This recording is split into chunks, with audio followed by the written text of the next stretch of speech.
Our journey to the West, this journey to the West, it seems everyone has been quite interested in it recently. Perhaps there are some auspicious connections within it.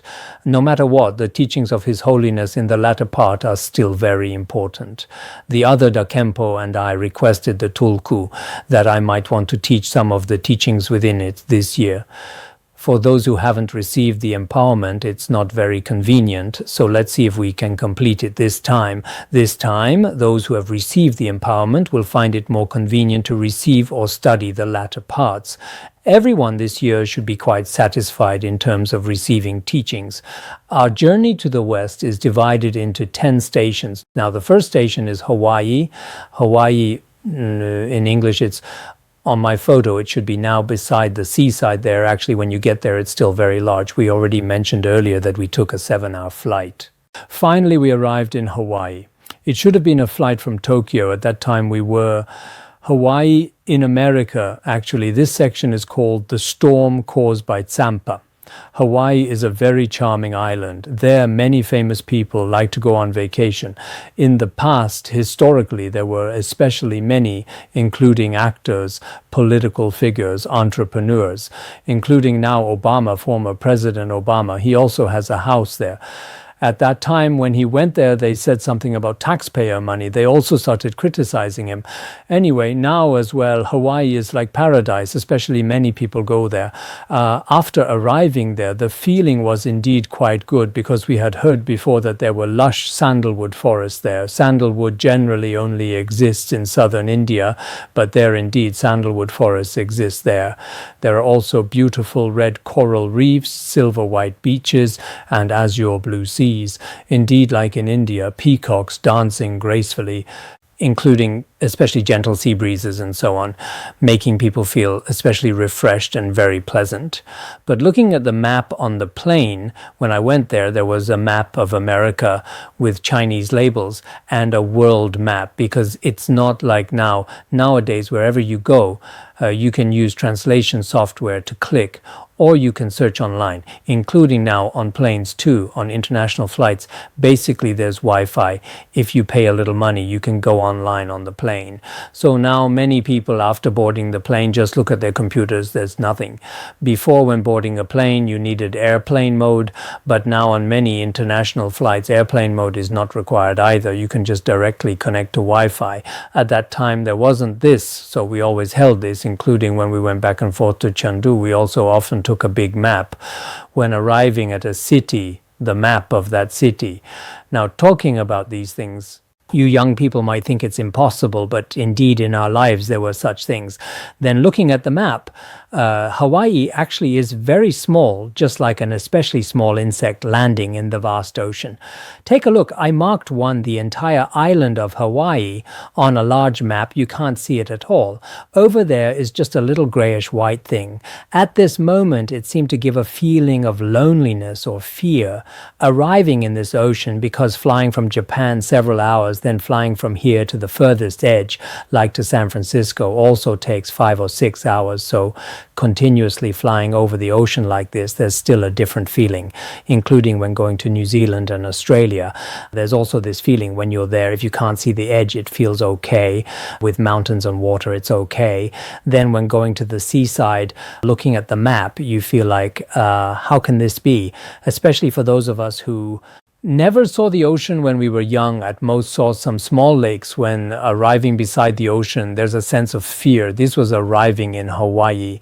Then when going through customs here, a particularly strange thing happened.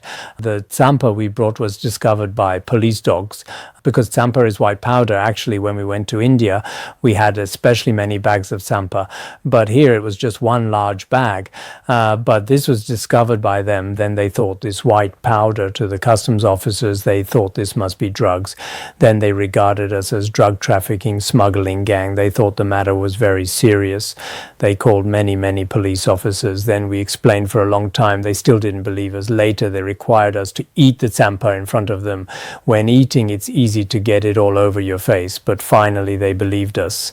Then when we were leaving, at that time there was a tall police officer. He said, "We do this." for the health and safety of society, prohibiting the entry of foreign food. Next time, don't bring these things either. Actually, at that time, we didn't bring, including His Holiness's buku, these little dogs. In Tibetan areas, they would never be left. We were afraid that arriving in America on the way would be more than 10 hours of flying. That definitely wouldn't work. All of them, including His Holiness's little dogs, were all left at home at that time. We didn't bring them. But sampa and some other food we had to bring, brought some. But bringing them almost meant they wouldn't let us enter. I remember having this kind of memory. Actually, these are written casually, just to satisfy everyone's curiosity. Nothing particularly important. Just recording some processes here. Because this matter caused delay, we missed the original flight from Honolulu Airport to Hilo. Actually, Hawaii is composed of many archipelagos, one large 4 archipelagos. Then we needed to go to this big island. From the Hawaii airport to the Big Islands airport, that airport is called Hilo. It seems in English, Hilo. Originally, we were to arrive in the morning and go in the afternoon. As a result, at that airport, after being delayed for a long time, this flight didn't work. We could only change to the next one. Moreover, the money for the previous one was already wasted. So sometimes when catching flights connecting to the next stop is still very tight. Sometimes if you can't catch the next stop, you also waste money. This is buying plane tickets all at once. On one hand, it's very good. But if problems arise in the front, the rest becomes quite troublesome. We often encountered this many times, rushing for time, very troublesome. Then there was no choice. The afternoon flight was gone, only the evening one. At that time, His Holiness, because before he sat on the plane for a long time, plus waiting there, it was still a bit tiring. There wasn't any particularly good place to rest. Later, because His Holiness at that time, from Tibetan areas to there, the time difference was also 18 hours. I remember it seemed like 18 hours, like New York and our Tibetan areas here, 12 hours, including some cities in Canada, are also like this. But here, His Holiness at that time also hadn't adjusted to the time difference just there. In appearance, His Holiness seemed a bit tired, continuously waiting. Then in the afternoon, we took the plane from Honolulu Airport to Hilo. Then after arriving there, it takes about more than an hour. But sometimes they say 40-some minutes, I don't know, perhaps sometimes. Arriving in the evening, the sun hadn't set yet. At this time, after arriving there from the airport to the monastery, wasn't very far. In the evening, we arrived at Nechung Dorje Drayangling. Nechung Dorje Drayangling, it was previously called Wood Valley Temple. It seems in the 1970s, at that time, Japan. I don't know if during World War II, they built it. Later, it was bought by great masters of Tibetan Buddhism. Now it has become a Gelug monastery where they also study Nyingma, such a monastery. We specifically went to that place, actually taking planes here and there. It's still quite tiring. Then below this, international calls were very expensive. After we settled down, His Holiness said, can you make a call to inform our center that we have made it safely to the US, and also to tell that officer in Kangding about this. At that time, everyone knows there was no internet, no WeChat, nothing at all, only international call. International call was also very difficult. Actually, at that time, even in America, you couldn't just make international calls everywhere. Actually, for international call, our prefix is 0086, which should be our international code. Then you dial the city's area code, then dial the phone number. At that time, there was no choice. We could only ask the abbot. The monastery's abbot lama was called Lobsang Donden. Lobsang Donden was a very good practitioner. I later really wanted to see him. He also really wanted to see me. But in 2016, he said now it was already possible. On that island, a monastic, he continuously maintained this monastery. In 2015, it seems he left there and returned to India. Then not long after, he passed away. At that time, His Holiness's shoes that we'll discuss below were all preserved by him. He had especially great faith in His Holiness, also great faith in Guru Rinpoche and in Nechung Protector, a Lama with especially great faith. He said he had a cellular phone, that black cellular phone. He said you can use this to call. Then I called the academy. The academy was completely impossible. At that time, it seemed Khenpo Sultrim Lodro and a few stewards had a few landlines, but from China, you needed to transfer. After transferring, you needed to go go there, completely impossible. Later, I called His Holiness's friend, got through. After getting through, I hoped he would relay to the Buddhist Academy that we had arrived. But at that time, I was a bit doubtful. He already, because it was evening on our side, but on this side, it seemed like afternoon or something. He was drunk. You could hear it on the phone. But I saw he was still quite clear-headed. He said, after you left, around the 16th, the higher-ups notified that you couldn't leave the country. Then I said, we already arrived. He said, then if you've arrived, there's nothing more. We hadn't said more than a few sentences. At this time, Khenpo Namdrol, I was calling outside. Outside that monastery, there was a place like a spring, a very comfortable place. I took the cellular phone outside to call. At this time, Khenpo Namdrol stood at His Holiness's door. He looked at me while I was talking over there.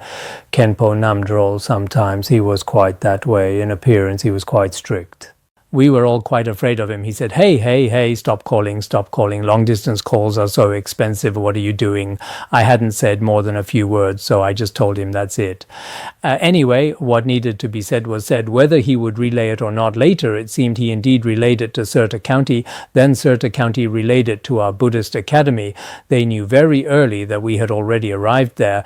Actually, what he said was also correct. Indeed, at that time, international calls seemed like several dollars per minute, several US dollars, including a few years ago when making international calls, it was still $2 or $3, still quite expensive. He wouldn't let me call.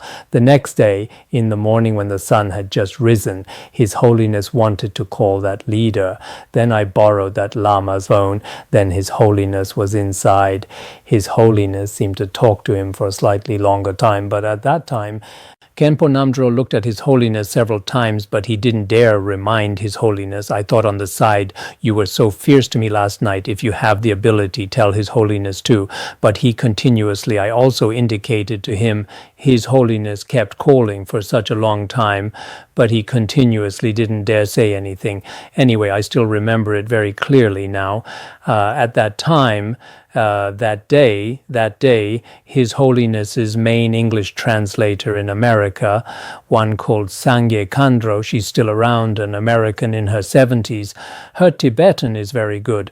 She previously also translated for many, including His Holiness Penor Rinpoche, His Holiness Dudjom Rinpoche, including the 16th Karmapa.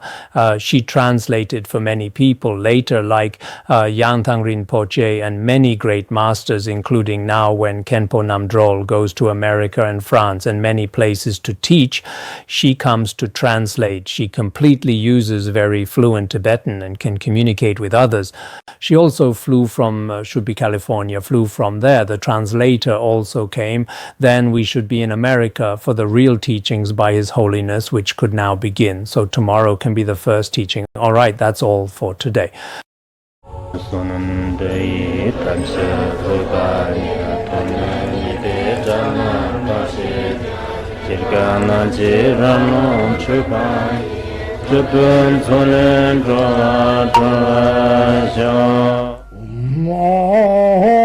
Bandharangara Badna Sodargye